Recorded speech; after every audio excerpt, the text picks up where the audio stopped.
All right, welcome back, everybody. It's been a minute. Life is crazy, things are hectic, but I am super excited to join you guys for a new episode of Friday Night on Sunday. That's the Culinary Industry Podcast. We call it that because a lot of us in the industry, we have our Friday nights on Sundays. That's when our weekend starts. You guys are playing and we're paying, but that's fine because we just live a different lifestyle and we enjoy it.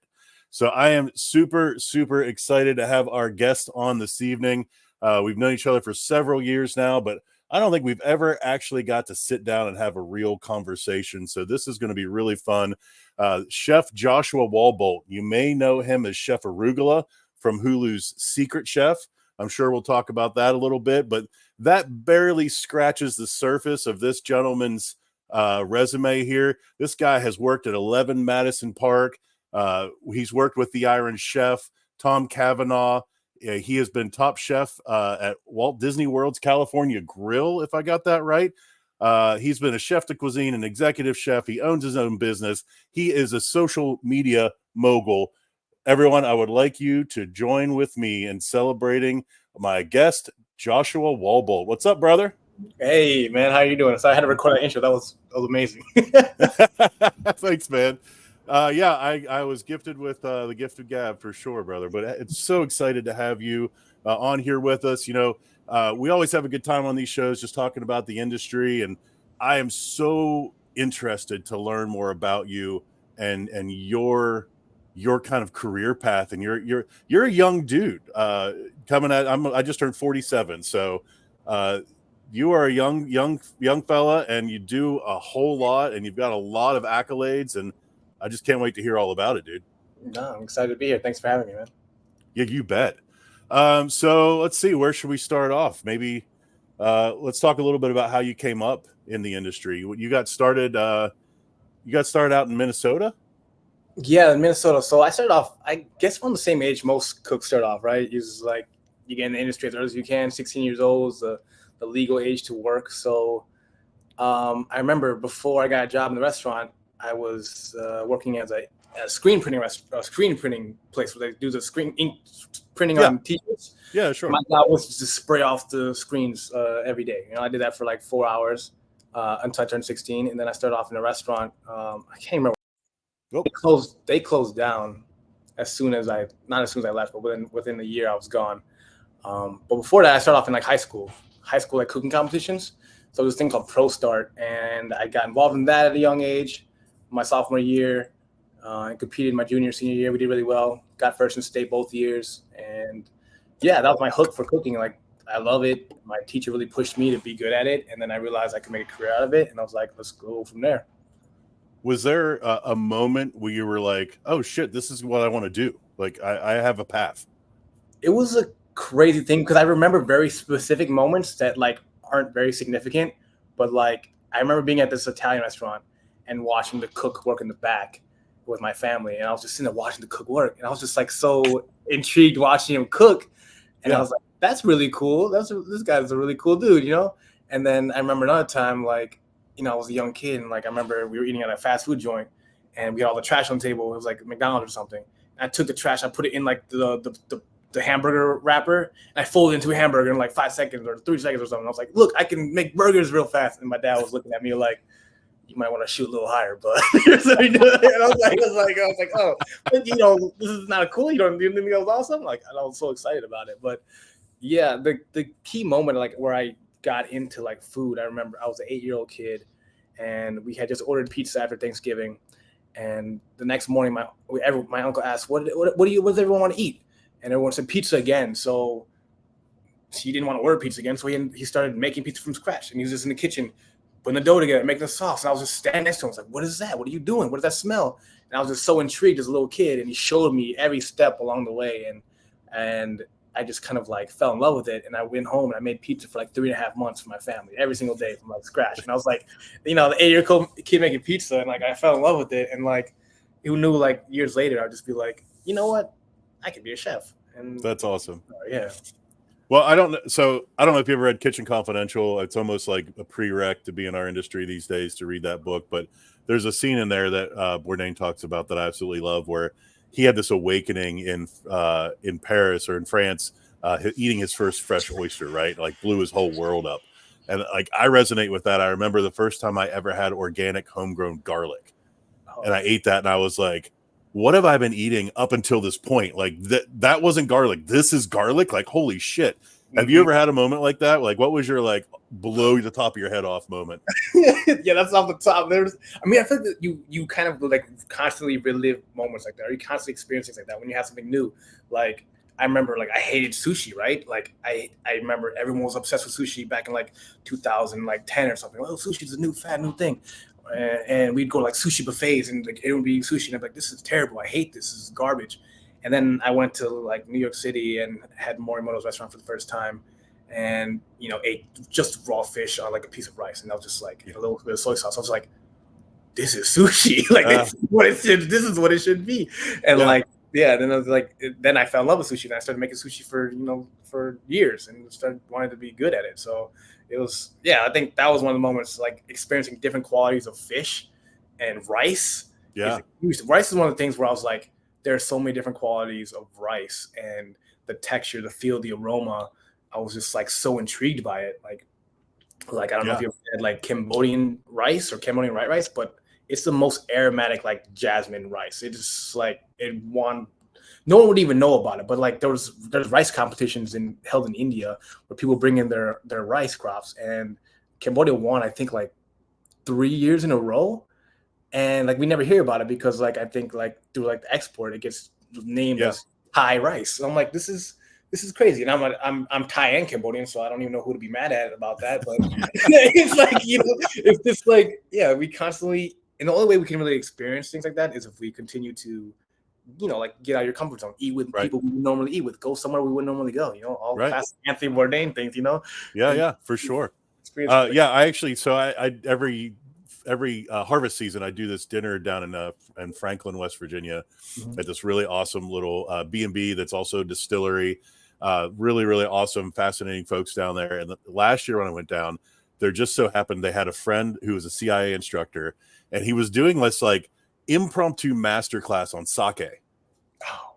And he had all of these like top tier sake, I guess, brewers. They're brewed, right? Sake is brewed, not distilled, I'm pretty sure.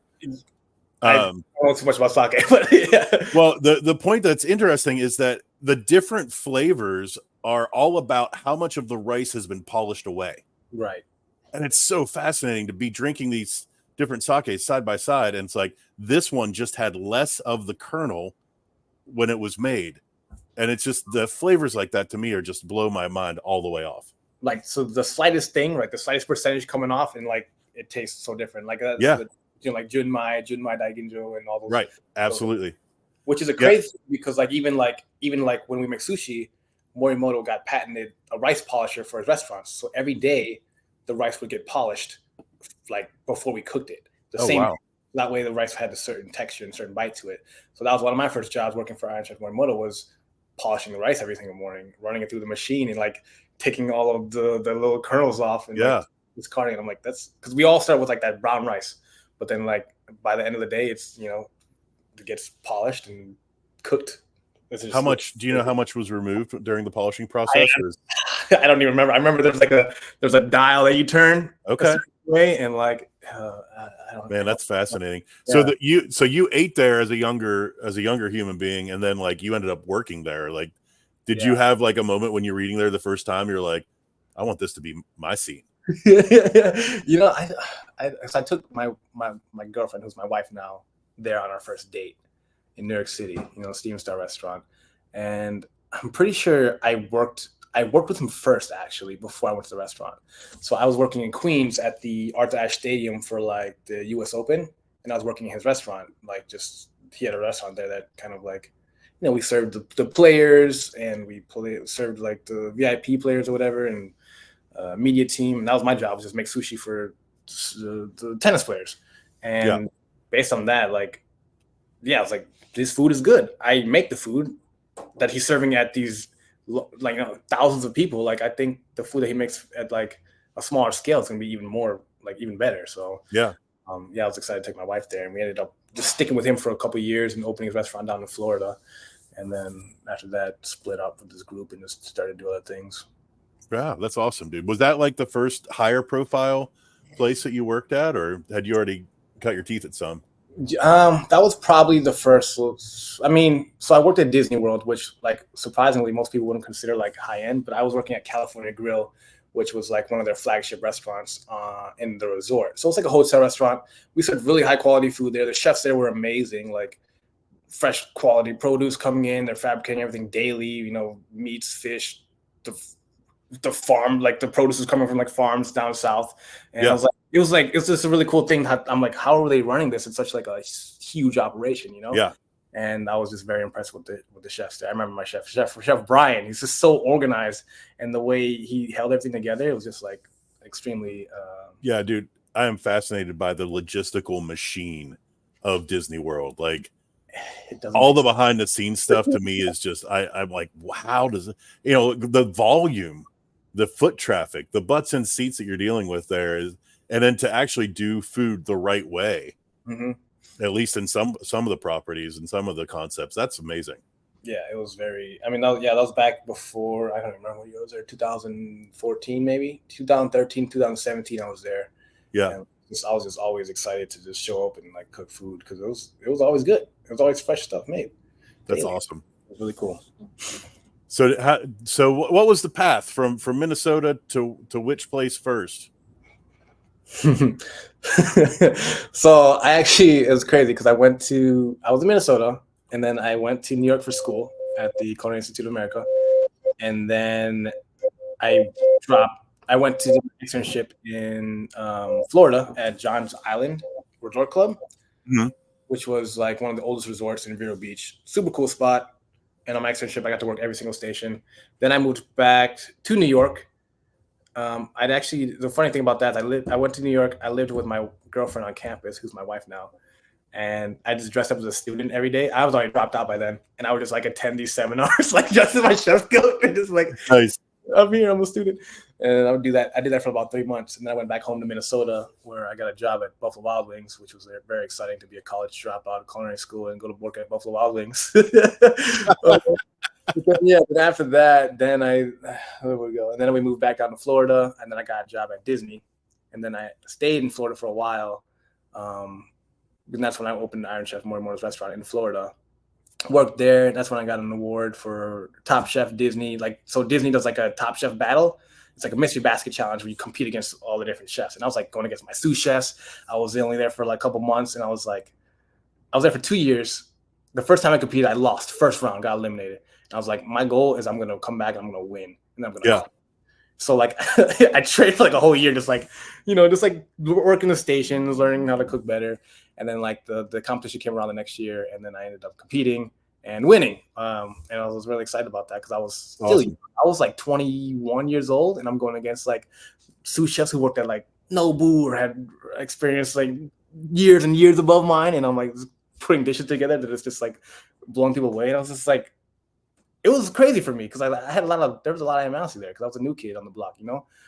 That's fantastic, dude. But it was not like it came easy to me. Like I spent every night reading cookbooks. I'd wake up with my face in the French Laundry cookbook, you know, glued to my face. And that was every night until the competition was done. And, and then like not everyone would go home and like take piles of rice and practice making nigiri until they get tired, or practice doing their knife cuts or whatever. That was the type of kid I was growing up. It was just very intense with wanting to be very good at like specific tasks. So that's awesome, dude. It shows, man. Like seeing the stuff, and we're gonna get to some of your stuff later here that you do for social media, but like seeing the dishes that you're preparing, like I'm constantly inspired. Like it is the coolest dishes. Obviously, you have a passion for it. You've obviously practiced a lot. You've cooked a lot. I'm sure you've made a lot of mistakes because you've grown. I can see the growth pattern there. Right. That's the only way you can really learn is making mistakes. And I've made tons of mistakes in restaurants I've been in where it's like you get yelled at and cussed out by the chef or whatever, or you just like contemplate what you're doing with yourself, with your life. Like, oh, I know I should just jump off a bridge or something. Like I've had those moments, and it's very intense. And like the mental health side of things, that's why I'm trying to get more involved in like mental health, because like growing up as a kid, you were so hard on yourself in the industry, and you think about it constantly. I had this revelation a while ago. I was like, why do I never feel good enough? I'm like, oh, probably because for the last 11 years in the industry, I have a chef down my back saying, why are you doing this? Be better, push harder, push, push, Right. push. And that's just my mindset, push, push. And then it's just embedded in us. Everything we can do it better. Right. Right. We're never going to be happy with ourselves, but even though we probably should be.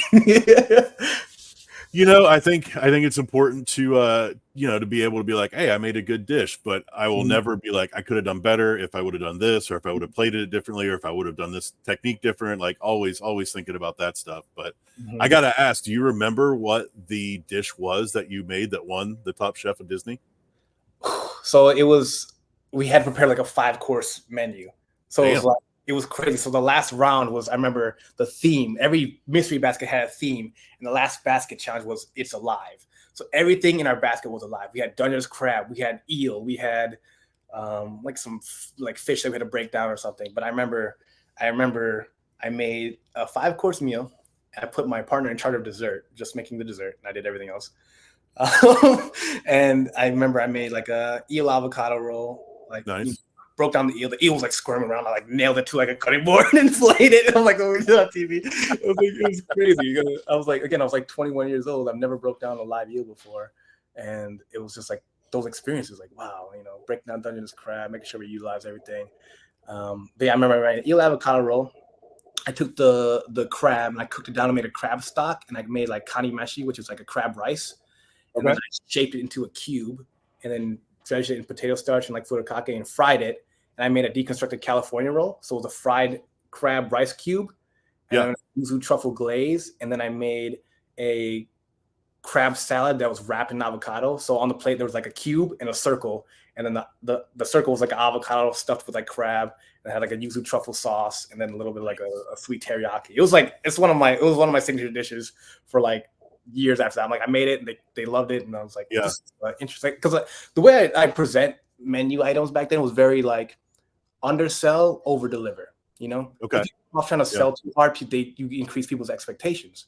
So I'd be like, oh, here's chicken and artichoke dip, and then it would be like a chicken roulade with like a mushroom truffle, artichoke puree or something, and like that was kind of like what I did. I was like, oh, here's a California roll, and then they get it and they see it, and it's like, this is not a California roll, but they eat it. It's reminiscent of a California roll, but it's like surprise element. That's kind of what we did a lot. And I kind of remember I did. And I made like a risotto with like a tomato nage and like a smoked snapper, and it was like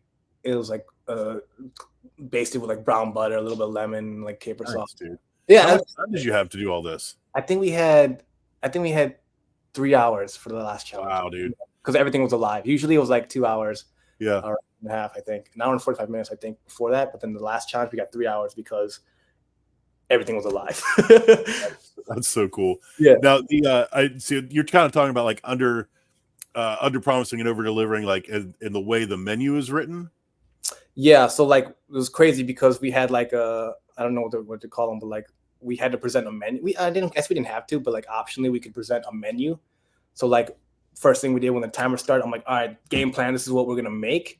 And that's when I realized too, is like when you're in a kitchen doing competition, like you kind of have to like designate roles. You can't have two chefs. Like, you do your thing, I'll do my thing, and then we'll meet somewhere in the middle. That could work, but like I think there always needs to be somebody who like is leading the team and then take responsibility if the team goes down. And I was like, you know what? I'm gonna jump in.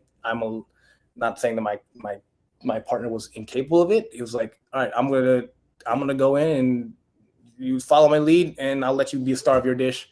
But just talk to me along the way, and I'll do the same with you. We'll mutually respect each other, and I think that was like when anything working with a team.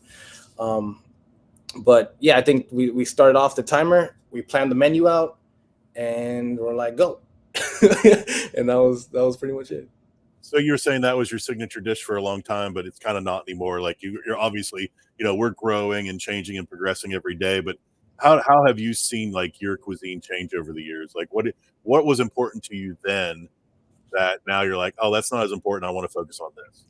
I think the most important thing in my cuisine is it's making sure that like one thing is like, yeah, I'm happy with it, but also like there's a story behind it, right?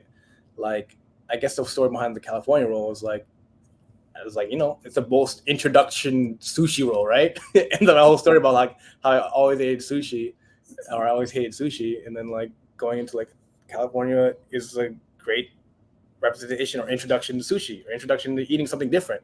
That's what I want to kind of do, is introduce people to new flavors, but in a Yeah. familiar way, you know. And that's what I figured out. It's like, if I can get people to try Cambodian food, but present it in a way that is familiar to you, in like a cheeseburger or in a pizza, you're gonna try it.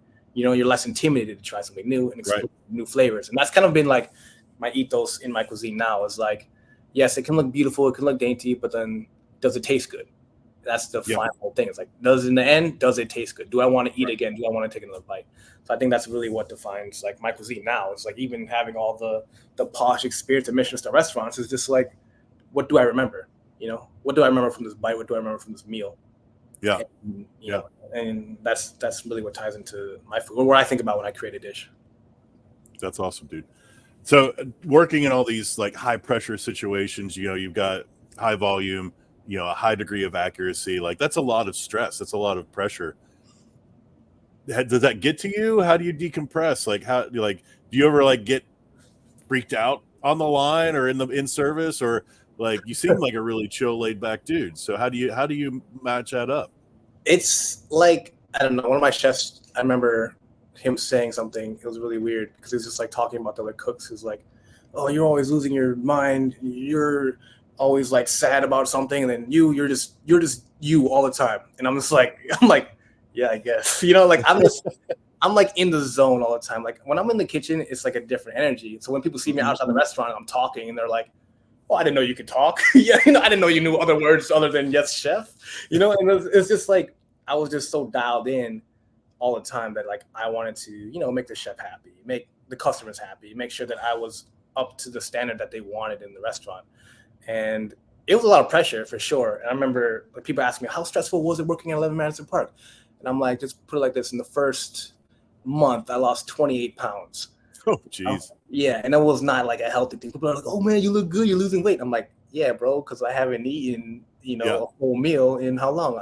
My commute is 3 hours one way. I work, you know, 12, 14 hours a day, and I'm on my feet all day long." And it's just like, it's a stressful situation. But like, I think the only way you can really get through anything like that is knowing that you're in it with the team, right? The camaraderie in the kitchen is just like, you're in a battle together, and you're all there for the same purpose: to become a better cook, to create wonderful experiences for the guests. And as long as you remember all that going into service, going into work, it makes it all worth it in the end, you know? That's why, like, even though I haven't been in restaurants in a while, it's just like, you know, you miss it sometimes. I miss that level of pressure and stress, for sure, man. It's like being on a sports team. I think I've never been a sports guy, but from what I hear, it's pretty close to that. And just the muscle memory of being on the line and executing your dishes well, and like, you're not thinking, you're just in the zone. It's a really cool experience. That's for sure. Yeah. So when you were at 11 Madison Park, was that before, during, or after they were named the best restaurant in the world? So the year they got named the best restaurant in the world, the first time, or 2017, I believe, we ate there the year after. I took my wife there for her, I think it was her 30th birthday, I think. And yeah, and we ate there and experienced. She was like, as soon as she took her first bite, she looked at me like, "We have to work here." And I was like, just enjoy the meal. I don't want to work here. Like, I don't want to do this. Like, I'm looking at these like perfectly speared, like, you know, parsnips that are stuffed with like a little mousse or something, and I'm like, God, this is crazy stuff. Like, it was the meal was intense. And then the meal was amazing. So we ate there, and then I think we ate there in 2017, 2018. We went back there to work in 2019 was when we worked there. So a couple years after they won, and you know, they retained their 3 stars the entire time, and we got a job there. I was actually an executive chef back in Minnesota for a while, and I had a huge falling out with the owner, and we decided to just like up everything and leave. Like, we had a house in Minnesota, we had a good job, and like everything just went downhill, and we're like, you know what, forget it. Let's just we have nothing to stay for, so we uprooted our lives. We sold our house. We actually sold it while we were driving to New Jersey to work in New York. Like, we didn't even seal the deal yet. So like, I had my realtor email me all the paperwork to sign. We stopped halfway at like a FedEx to print off all the paperwork, sign it, and get it notarized 5 states away. And and then we sold the house. So like it was like that was like all happened like while we were going to get this job at 11 Madison Park because they had a job fair going on that we didn't want to miss. So like, this is like insane things we did like to just like get this job there. And then little did I knew people that were working there. So I was like, bro, just get me in here. And then it'll be fine. That's funny. Yeah, it's funny how things worked out like that. But we ended up, taking the job. We sold everything, sold our house. And we ended up living in like a 1-bedroom apartment with 4 people and our dogs. And it was just like, I was like, man, we were comfortable. But we uprooted everything to get this experience and dive into the world of fine dining again. And was it worth it? I mean, I think, yeah, we learned a lot. We met a lot of cool people. And, it kind of like working at a place like that, you're able to, increase your resume a little bit and that price point as well. Yeah, right. No doubt. Yeah. I just a few months ago read Unreasonable Hospitality, a fantastic book that I'm not sure how to pronounce his last name. Will Guidara? Guidara. Yep. Yeah. Fantastic book that he wrote. And actually, when I do trainings with West Virginia State Parks here in West Virginia, I like to show that scene from The Bear. Have you ever seen that show? Yeah. Where Ricky runs down the street to get the pizza. Yep. And that had to have been inspired from what happened at 11 Madison Park. It's like the same story. It was a New York hot dog though instead. Now that's some really cool shit, man. So I don't feel like we could ignore this any longer. Your wife must be a serious badass. Yeah. Because like you're like, yeah, my wife's like, yeah, we should do this, we should do that. And it's like, damn, like she's grabbing life by the cojones. She's grabbing it, ripping them out, and putting them wherever she wants it, man. Like she's literally the reason why I've uprooted our lives so many times. I just like jumped off the freaking whatever and figured out how to fly, Like that's I would have never dude. put myself in that situation to be like, yo, let's go work at 11 Madison Park. Like maybe if I wasn't seeing anybody or maybe I was by myself and this is really what I wanted to do. But like I was like, man, I was in a comfortable place. I was making a decent living. And I was like, this is I can live with this. But then like to restart. And I think we kind of do that to each other. We're like, are we happy right now? Could we be doing more? It's that same mentality that we learn in every restaurant. Are we pushing? Are we the best we can be? Mm-hmm. And, how are we going to become better? And the only way we become better is just to, start over. Yeah. And the cool thing about it is we worked in every restaurant together after culinary school. Like we worked at Morimoto's together. We worked at Disney together. We worked in Minnesota together for Gavin Kaysen, and then we went and worked at 11 Madison Park together. And then now we were running our catering business on the side while working in all those places. Yeah. So it's been it's been over 10 years together, just freaking hustling and bustling and doing this thing together. And like, it's been one of the hardest things we've ever had to do on top of like trying to maintain sanity and our kids, Yeah, for sure, man. Well, hey, kudos to you guys. That's badass. And she is by this is for you. I don't want to take the spotlight off of you, brother, but I just got to say, like, wow. And she's no slouch either. Y'all were just in Paris for her to be on the next Baking Master, right? Yes, next Baking Master in Paris. So she was there. She competed. She did great. A lot of like behind the scenes that stuff I can't really talk about. Right, sure. It was an amazing experience for her. An amazing experience for me too, to be there and to watch her like finally get back into things. Because I think the craziest thing is actually that she wasn't in a restaurant and she wasn't doing a lot in the industry for like three years, because we just had a kid and she's a mom. Yeah. Mom is very difficult. Being a parent is very difficult, but then like moms just find and they know how to worry about certain things that I feel like I just don't think about. Yep. And I'm trying to be the more present in the kids' life. Like, oh, I didn't think about that. That's a good idea, actually. Yeah. So like, I think like having that mindful transition, like, all right, I'm gonna go off and do a baking competition in the middle of, breastfeeding a 10-month-old baby. And like, it was crazy because she was competing while like pumping, and then like she would deliver the milk to me at the end of the night or early in the morning. And it was just like a crazy schedule. And like, no one is going to understand that. And no one's even here, which is crazy. Because like that grind is insane. Like when I competed on a TV show, all I had to do was show up and compete. I didn't have no kid that back at the house that was sick. Our baby got sick, had double ear infections. And she came to the hotel I was at to make sure she was okay all night long, called the doctor, figured all that out.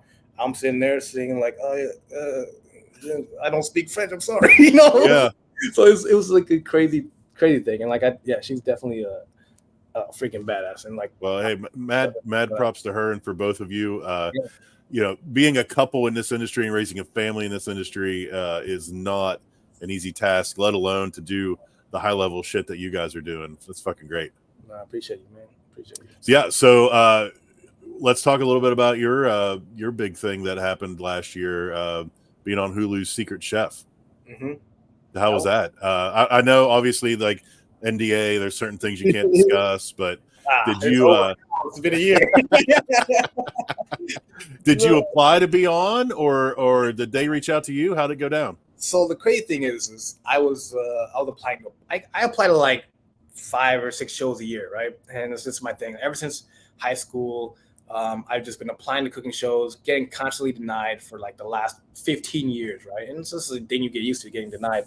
And then I think the last show I was going to be on was The Big Brunch. I made it all the way to like the final casting stage, and I was supposed to meet with the executive producers.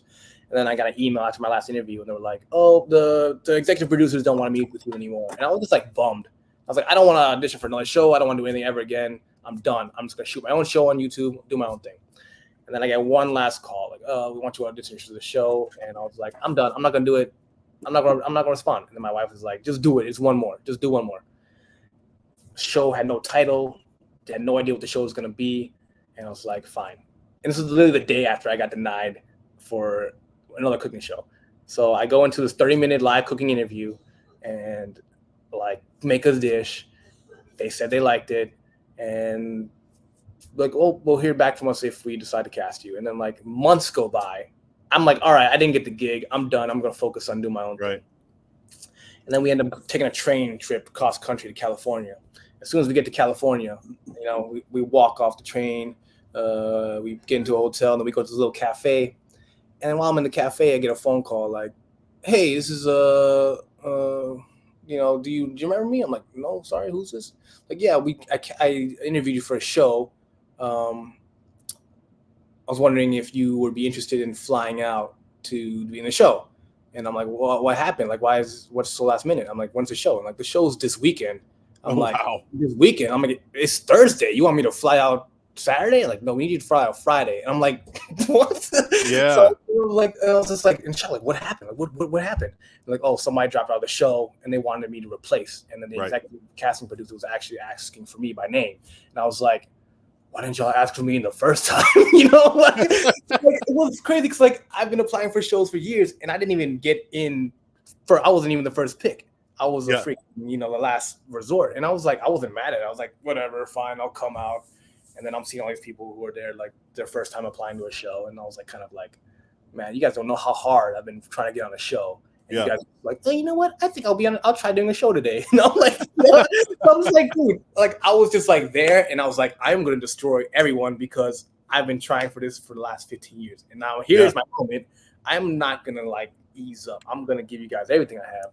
And little I know, like that would come around and bite me in the butt. The freaking theme of the show. So I came out the gate strong. The experience was amazing. It was very intense because, like, behind the scenes of shooting a show, you're not just cooking. You're on TV. There's cameras in you. There's constant pauses. Right. I think one of the biggest issues, or not the issues, but the struggles was like you're cooking and then you're not cooking. And you could be not cooking for like 3 to 4 hours, right? And then all of a sudden, you're back in it and you have to like compete.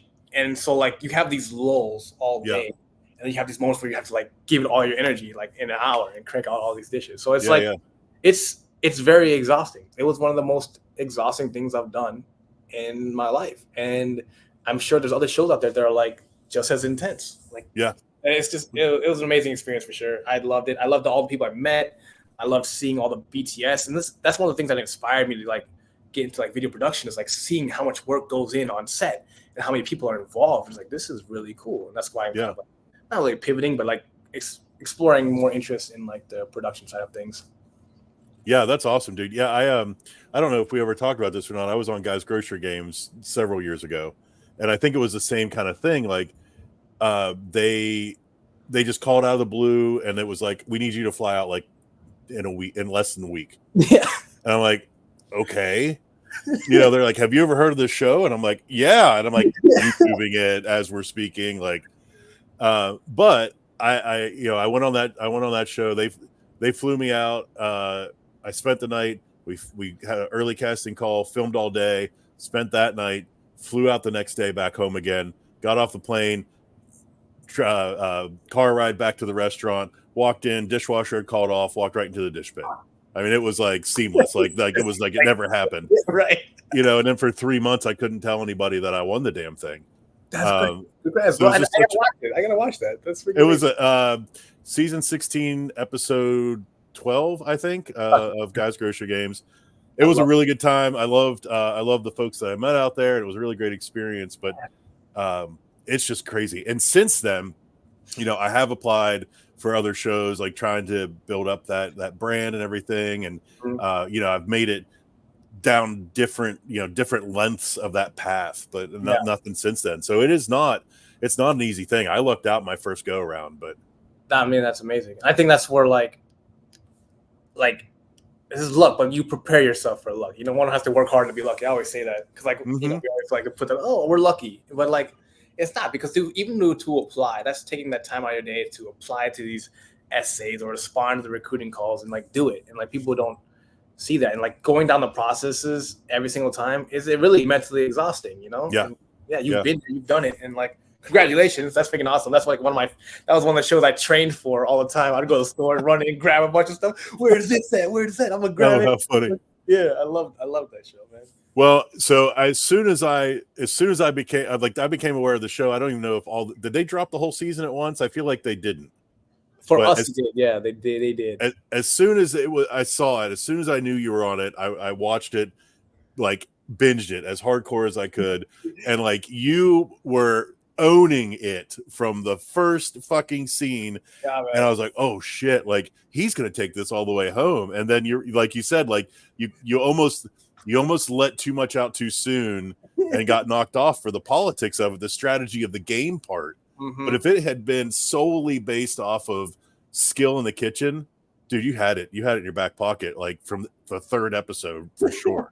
I appreciate that, man. Yeah, it was killer, dude. It's amazing. Like, even though like I didn't win the whole thing, like, you know, I try not to read comments online, but like, you know, going through Reddit, going through Twitter, and seeing all the things that people are saying, I'm like, I won, you know, and like that's where it gets me. It's like I've built a larger following, and people support me. They follow me now, and I'm like, you know, where people are excited to see what we're doing, and that's why I told on the camera. I was like, you know, I'm not new to this. We've been doing this for a long time, and you guys are just catching up to us now. So yeah, like, right. You know, you guys are just joining in now, which is like exciting to me to be like, we finally made it. We finally did the show. And I say we all the time because I always think like me and my wife or the team. It's always a team, whether it's me, myself, and I, or my wife included. Like I couldn't do this without the push and drive from like whether it's, you know, my family or my friends or supporters, because like in the end, like my goal is to like continue to inspire people to want to cook more and to explore new foods. And that's the reason why I'm doing all these things, is like a part of like social media. Like with social media, we can reach so many people. When we're in a restaurant, like unless we have multiple restaurants, like people either have to come to us and experience the food, or, you know, we have to go to your house and cook for you. You know, and either way, I'm down to do either way. That's why I'm a private chef, because I love to go out and cook for new people. Yeah. But like the internet is like, I can literally make a dish and show you, and you can pretend to eat it, or you can try to make it for yourself at home. So that's kind of why I got into this too. So let's pivot, because there's so much I want to touch on, man. Like we got to do a 2-hour show. So you were talking about your social media and like you know, that your experience kind of inspired you to do the YouTube channel, and like, dude, you're killing social media. 91.9 thousand followers on TikTok. Like, I didn't even know there were that many people that had the app downloaded. 14.3 thousand subscribers on YouTube, which is amazing. I've been fighting tooth and nail for like 1.1 thousand, like 14.3. Fucking A, dude. 11.7 thousand followers on Instagram. Those are killer stats, bro. I appreciate it, man. It's a push, man. It's hard. And your content is so good. Like, and like, well, the first time we met at ProStart a couple years ago, you know, you're carrying this camera around, and you introduced yourself as I'm a social media chef or something like that. And I was like, who the fuck is this guy? But then like we chatted, and I'm like, he seems really cool, but like I was like, the jury was out, man. Like I was like, I don't know, like what's up, you know, and then to like find, you don't talk about, and I give you props, but you don't talk about what you've done. You just put it out there like day after day, like this is the plate I'm doing today. You know, you're not like, check me out, you know, you're not rocking around like God's gift to culinary, but you've done some shit, man. And your social media stuff is absolutely fantastic. And I wanted to play this one clip for everybody that I ripped off your Instagram, not because it's the most beautiful dish you've done, but I think it's so perfectly said. And I think it's a really nice little piece. So if you don't mind, I'm going to play this for us real quick. I don't know exactly how this works yet because I've never done it. Here we go. 3 ways to make your food taste better.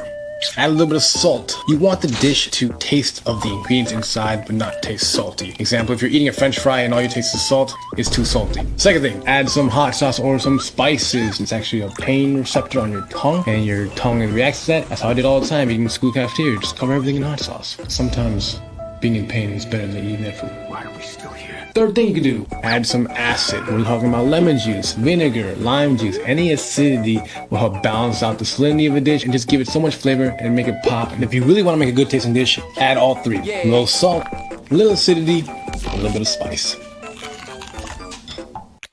Yeah. Dude, I see our background there, so we know we're getting the real deal right now. Yeah.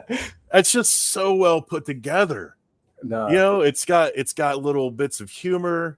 I love the message. Like I've said for years, salt and acid at the end of every dish, adjust for salt and acid. But throwing that hot sauce level in there too on top of that is fucking genius. And it's relatable. It's, you know, anybody can watch that and learn something. And man, it's just fantastic, brother. I appreciate that, man. That was that was a collaborative video with me wanting to. It was crazy how that video came together because it was actually a mix of me being lazy. Like I don't want to actually cook a dish, but like I need a video. So I'm like, what can I do? So I'm like, let's teach people something. And like part of my content is like I always had. It was crazy. Whenever I did competitions too, I would always write like letters to remind myself what I'm doing, like a mission statement. Like no matter what I'm doing, I have to make, you know, either tasty food or whatever. But like this behind like my content is always like EEE. They're like 3 E's: exciting, entertaining, and educational. You know, and like that's kind of something that I keep in mind when I'm trying to create things. Is like, is this creating value? And that's how I think you keep people engaged, or you keep something like that. And like that was a fun video. My brother actually edited that one for me because I was like, hey, make this cool, Nice. cool video. So yeah, it's a fun thing, man, when you make something cool. Yeah, dude, it's great, and all your videos are great. Your pictures are great. You're also doing like what, pop-up meals like on the reg? Yeah, so I do pop up. I do farmers markets. I'm a private chef. I cook for family Monday through Friday. And I pick up random events. People message me all the time, like, "Hey, do you want to do an event for us?" I'm like, "I don't know, man. How much you gonna pay?" Like, you know, if it worth it for me to come out, like it's, you know, we kind of like we've been blessed where it's like we can be in a position where we can turn down gigs and not always have to take every single gig. Like it's just gonna be more stress than it is to take it or to leave it, you know. So it's definitely been, you know, like 10 years doing this, you know, and collecting equipment along the way. I remember my first catering gig I did, not my first one, but my first like big catering gig I did. I had no equipment. I had a cutting board and a knife. And I'm here trying to make like hummus with my knife. I'm like chopping chickpeas and like making it into a paste on the board for our crudité platter. And I'm just like, this is insane. And then though I took the money from that, I just continued to invest in myself for the last 10 years and getting all this like new equipment. Now I have this whole studio. Like I have shelves in here. I have shelves in the garage. I have a studio, which is like crazy for me. Like, you know, like I remember I was recording podcasts in my bedroom with the iron board as my table. You know what I mean? And it's like, and people were like making fun of me. Like, and I remember people telling me, you should just stop doing this. And I was like, bro, watch. Everybody been making content in like 3 years. And then like, and they sure as hell are now, man. Exactly. So it's just you have to have a vision and you have to just see your vision because not everybody's gonna understand, and like just keep going at it, man. That's it. So the one piece we haven't talked about yet, and we can tie this into the video we just watched. You talked about salinity, acid, and spice. Yes. And you have your own hot sauce. Yeah. Baby Daddy's hot sauce. Dude, you're amazing. you're tired. You were so good. I'm doing my best. I'm just doing my best. How of all the things that you could have done, because you could have jarred a lot of different sauces, you could have done a lot of different value-added products. Why hot sauce? So the crazy thing is my family, my mom and dad actually had like a sauce company that they tried to start me growing up. And I remember they'd be in the house, they had the cottage food license, and they were just making bottled sauces. They were selling it. They had packages and packages trying to sell it. And so like from that point, I'm like, oh, that's kind of cool. I didn't think I'd be making hot sauce. I was actually, the way the hot sauce started was I was getting into fermentation, right? Reading, Noma's fermentation book during while I was at 11 Madison Park, because I wanted to get into their fermentation program. I wanted to lead the fermentation program at 11 Madison Park. Mm-hmm. And one of the things I talked to the chefs about and I was very excited about doing.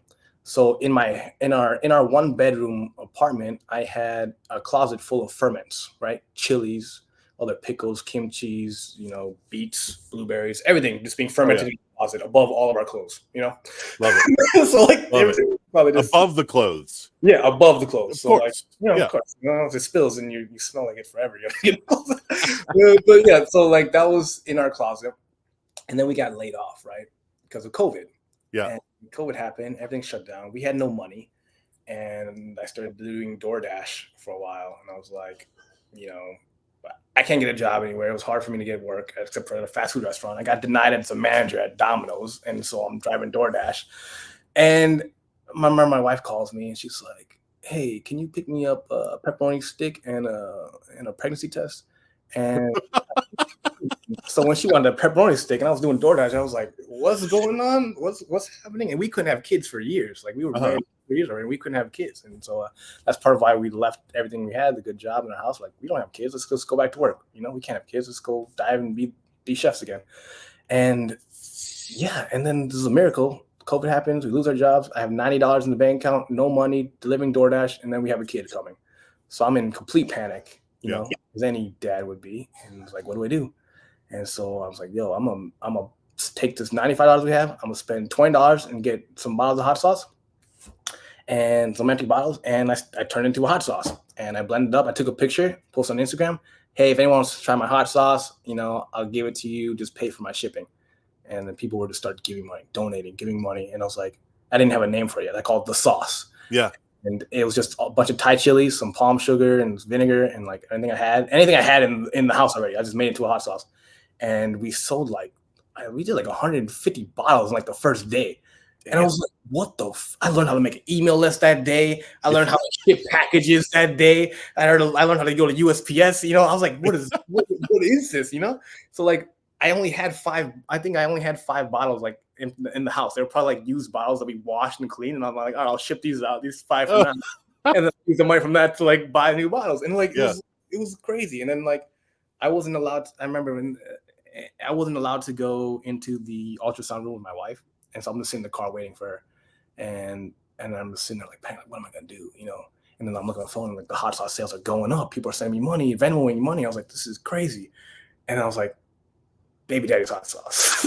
What Baby Daddy's hot sauce? That's great. And the name came, I laughed and I told my wife, and then we just like took it and we ran with it and like continued. I think even for the first like year, all the money we got, we just went into reinvesting into like expanding flavors, getting proper labels done, hiring designers to design the logo or whatever. And like, and it's just like, even only until like now, it's like we're selling it in a few wholesale spots.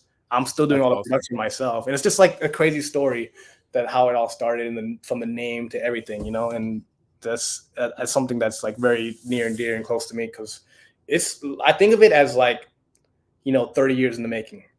The inspiration of like my parents making sauce in our house and me seeing that and helping put stickers on bottles as a little kid. And then like to me now using this hot sauce to generate enough income to provide, a living for our family and to like secure, like not secure, but to have money set aside for our kids' future, which is the craziest thing for me. Like, hey, this kid has more money than me saved up right now, which is it's insane to like even for me to even like talk about, to even like fathom that. And that's why like the idea is like, oh, we start this hot sauce and we can ship it out and serve it to people. Because I think that was a big part of it was like the only reason people bought the hot sauce is because they trusted my brand. It's because they trusted me. They knew that I wasn't just some random guy that just wanted to start a hot sauce company. which was Right. like actually what it was. It was just me like randomly in panic mode, starting a hot sauce company to make money. But I had a background that people followed, like, hey, this guy is a good chef, he's a good cook, he makes good food, and he has a product that I can purchase. Let That's me awesome, dude. get some of it. So yeah. Well, I'm going to go there. I'm going to www.babydaddyhotsauce.com. I want to fuck with this sauce, man. I want to make some shit. We might make some videos on this. Yeah, no, send me I'll send you some, man. I got a new batch going in. We just got another one. That's awesome, dude. I have not yet made my own fermented hot sauce. I have messed around with just some non-fermented hot sauce, but I love spicy things. I've eaten spicy stuff all the time. And I really enjoy taking, like value-added products are great, and it's a really great way to get your brand out there. I work with them in the state of West Virginia, but I think there's a lot you can do with value-added products as an ingredient in a larger dish that a lot of people don't think about. So I love to play with that. I want to play with your sauces like that, like figure out a way to incorporate it into something else, marinade or fucking cream cheese. I don't know. Figure something out that'd be really cool. That's always good. Mayo. Yeah, exactly. Yeah, dude. I love to do it like that. Yeah. That's so cool.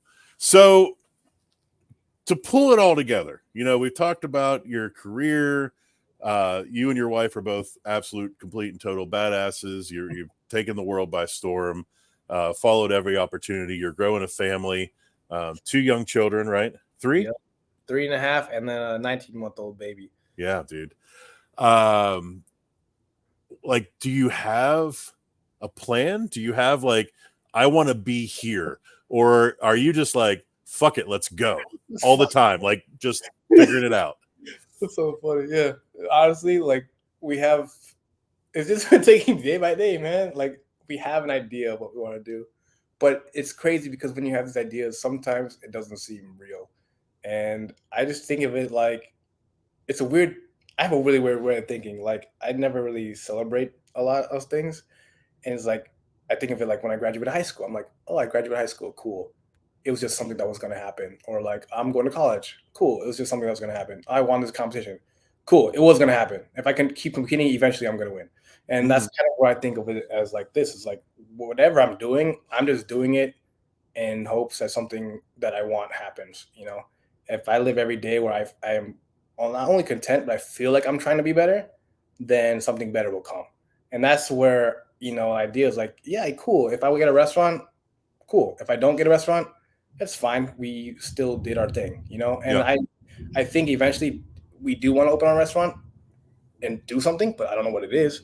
And I want to open a production company and film cooking videos? I do want to do that, but I don't know where it's going to end up like. And this is like, that's what I think of it. Like, now it's like, would I imagine that I am myself right now, that I'm in, that I'm using up half my space in my home to shoot cooking videos? No, it's not something that I ever imagined. It's just like, my goal was like, I want to be the best chef. I'm going to learn how to cook the best food from the best people.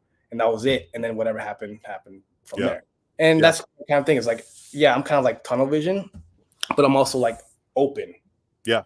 This open funnel vision, Yeah, for sure, man. No, and I agree with you, man. I agree with you 100%. I think that's the way to do it. You do it right, and you do it to your best of your ability, and you always work to improve, and then everything else should come. Like, it just energetically, like in the grand scheme of the fucking universe, like it should just, success should come if you do it right. You shouldn't have to have a strategy. You shouldn't have to be a social media mogul. You shouldn't have to have all the money in the world. Like, you do it right, people recognize that you're doing it right, and before you know it, it comes together. That's what I'm banking on anyway. Definitely. Yeah, I'm right there with you, man. I'm just hoping it all works out in the end. And if every day I'm happy with it, and if I stop being able to do what I could do tomorrow, or like and it for me tonight, like, would I be happy with what I had? And I'm like, yeah, I am. Yeah. Hell yeah, man. So, one piece of advice to offer like ProStart students or people that are coming up in the world, like what's the one thing that you've learned that you'd be like, guys, let me tell you, I'm going to put my hand on your shoulder. I'm going to be Papa for a moment. Like, let me lay down some wisdom. Shoot, that's a good question, man. That was a good one. That's like, I think it would be, how there's 2 things that I kind of live my life by. It's like, do you have a dream? Do you have a vision? And like, are you doing everything you can to head towards that specific goal or vision? Like, where do you want to be, and are you on the right path to get where that location is, or to be where that is? You know, if you want to be, if your end goal is to be happy, are you happy right now? Are you happy Yeah. doing it? If your goal is to make a lot of money, are you making money right now? Are you Mhm. using your money wisely? Do you know what to do with money when you get it?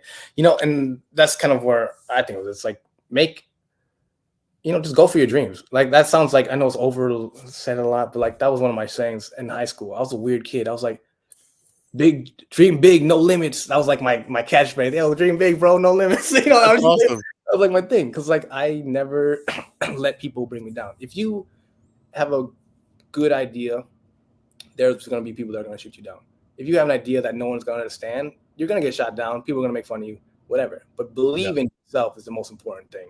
Yeah. Like, as long as you believe in yourself, it doesn't matter who doesn't believe in you, you know? Right. And I think that confidence that you have in yourself is hard to come by and hard to get, but you also have to, you can't have false confidence. Like if you line up your beliefs with what you want to do, you'll eventually get there, as long as, you know, you can ignore all the noise in the room, all the distractions, all the negative people. Because that's constantly going to happen. Yeah. So, Yep. that's what I'm at with that. Yeah, I think it's great, your story about you know, cooking on the ironing board, and you know, people throwing shade. Like people love to throw shade, especially on the internet. Yeah. It's the easiest backseat driver thing to do. Like, and you cannot make a move, you cannot attempt for anything better than your current standing without somebody telling you you're an idiot, or what you're doing is stupid, or you're bad at it. And there's nothing that beats proving them wrong. Yeah. Keeping it up, getting better, and like we all got to start somewhere, and we're never going to be as good as we're going to get. That's true. You said it amazing. Yeah, you're amazing with words, man. You're so good with it. I'm a liberal arts major. I thought I was going to be a writer at one point. That's amazing. See, and you use that. You're using it. I bet you're going to use that. And what I think is cool about that, you say that, is like you study different aspects of your life, or you do different things in your life, but somehow they inspire, and they're all still part of you. There's never anything you do that's a waste of time, right? You know, unless it's like really wasting your time, because you continue, as long as you're bettering yourself in a certain field of your life, you can use that to benefit or be the unique individual that you are. You know, you. And I think the great thing too is like I grew up making videos and movies with my brother. We would act out scene plays. We would write scripts and do like act out movies and stuff. You know, and like I cooked for them growing up, and then now here I am doing the same thing just online. So it's cool. Never that not thinking that anything was a waste of time, and using it to become a unique individual is like really cool. You're unique. I'm unique, and nobody is us, and we just got to put ourselves out there. And that's one of the great things about the culinary industry is like we celebrate how like powerfully unique we all are. Mm-hmm. And I just love that about this industry. And I recently got to speak at my alma mater to current English students, and I told them, I was like, no matter who's out there, who's doing what, no matter where you're at in your life, you got to remember that you are the only you ever. Mm-hmm. There's never going to be another you. So it's your responsibility to celebrate that and to be the best you and bring that out to the world. That's our jobs, right? That's what we got to do. Yeah, I love that. And that's in line with like, you know, everybody has a story, and now with like social media, like you have a chance to tell yours, and there's a chance for people to hear it, and you never know what's going to happen unless you do it. And I remember it's the thing that Will Smith says, like, the greatest things in life are on the other side of fear. And like, it's crazy how many people are scared to just do something that'll get them to where they want to be. Right. And like, why are you scared? Just do it. Right. Nike, you know? You know, it's I'm just like, and I think that's the thing, like, why I'm so interested and fascinated in helping out like kids and being a part of Pro Stars. Like, I want to make sure that every kid not only gets the opportunity to deserve, but they know how to take advantage of the opportunity when you know, and that's where something like it impacted my life, impacted my career. And I can't imagine if some kid down the road just like let that moment pass up. So I want them to you know, grab life and make it theirs, you know? Yeah, for sure, man. And when you take on that attitude, you're going to get your dick knocked in the dirt a few times, but if you keep it up, if you keep trying, you keep getting up. Like Yeah, I always think about the Captain Marvel, the first Captain Marvel movie. I don't know if you're a Marvel fan at all or I not, think but I watched it. Yeah. the first Captain Marvel trailer, it was just her getting knocked down over and over and over again and getting back up. Right. I was like, that's it right there. That's being a hero. You just got to keep getting knocked down and get back up one more time. Mm-hmm. That is, You that know? is 100% true. Like people don't always see that. People don't always see your failures. Right. Not all the time. They only see the successes, and Right. then they claim you as like a overnight success or lucky. But yeah, you have to be in that path to understand what people in that same journey are going through too, and that's why I think why it's nice to like connect with people who are in a similar path as you. Surround yourself with people who are like-mindedness or have already done what you wanted to do, because then that's how you get there. Yeah. Learn from Yeah. other people's experience. Listen to podcasts where you can learn from people who are doing what you want to do. Watch videos, and then make sure your friends or family are in line with you what you want to do. If they're not, then it's sometimes holding on is more painful than letting go. Right. Let go of those people in your life that are toxic, so you can be who you want to be. Right. Hell yeah, dude. Hey, man, I cannot thank you enough for spending this time with me. It has been awesome to talk to you. I'm really excited to get this out into the world and let people hear this conversation. And anytime that you got time to do this again, I would love to do it. I am definitely getting some of that hot sauce. I'm going to play with that. And I think there's going to be a lot of cool ways that I hope there are a lot of cool ways we could work together in the future, dude. Yeah, man, definitely. I think, you're great at hosting these. It was a pleasure to be here with you, and thank you for having me on as a guest. Anytime we can do it, make room when the kids are down, hit me up. That sounds great, man. All right, well, hold on just a second here. Let me see how to do this. All right, well, that was amazing. I hope everyone enjoyed watching and listening to that as much as I enjoyed having that conversation with Chef Joshua Walbolt. Really awesome dude. Make sure to check out all of his social media properties at Love Food More. He is all over the place. You definitely need to be seeing this content. You'll learn a lot. You'll have a good time. You'll definitely enjoy it. And if you're not too busy after all that, feel free to check out what we've got going on at the restaurant. Check out Vagabond Kitchen West Virginia on Instagram. Check out our Facebook. We're about to come out with a new menu, which will probably be out by the time this airs. And just really enjoy having these conversations and look forward to joining you all for the next one.